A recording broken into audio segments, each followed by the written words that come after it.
Mandvi ST bus station ખાતે મંત્રી કુંવરજીભાઈ હળપતિની અધ્યક્ષતામાં સ્વચ્છતા અભિયાન હાથ ધરવામાં આવ્યું।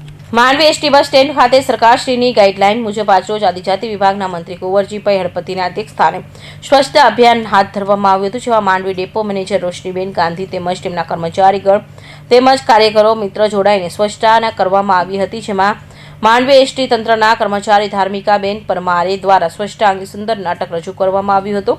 આ પ્રસંગે સુરત જિલ્લા ભાજપ મહામંત્રી રાજેશભાઈ પટેલ, ઉપપ્રમુખ વિકાસભાઈ પટેલ, માંડવી નગરપાલિકા પ્રમુખ નિમેશ શાહ, કિરીટ પટેલ, મહામંત્રીઓ વિજયભાઈ પટેલ, સાલિન શાહ, સ્નેહલ મોઢેરા તેમજ પૂર્વ પ્રમુખ નીતિન શુકલ તથા સંગઠનના હોદ્દેદાર તથા નગરપાલિકાના સદસ્યો ઉપસ્થિત રહ્યા હતા। કાર્યક્રમનું સંચાલન કમલેશ ચૌધરીએ કર્યું હતું। આપનું નામ જણાવશો? રોશનીબેન ગાંધી, ડેપો મેનેજર માંડવી।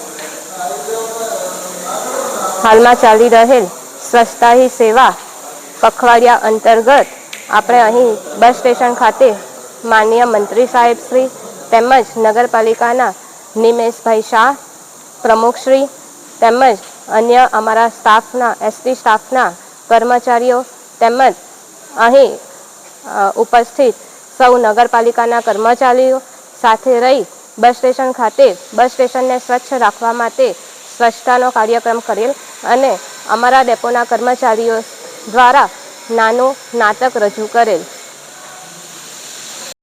અમીરસિંહ ચૌહાણ, માંડવી।